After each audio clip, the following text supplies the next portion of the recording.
ఏ సమస్య ఉందో ఆ సమస్యని ఆయనదిగా తీసుకుంటాడు దేవుడు. ఆయన ఎప్పుడు కూడా ఆ విధంగా ఉండి నిన్ను కాపాడుతూ ఉంటాడనమాట అండి. హల్లెలూయా, హల్లెలూయా. నీదంతా నాదేనయ్యా,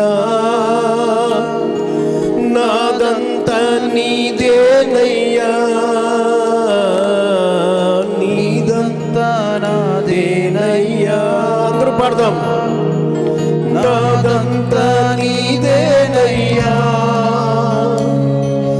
నీకు లోబడుదును, నమ్మకముగా జీవించెదను, నీకు లోబడుదును, నమ్మకముగా జీవించెదను.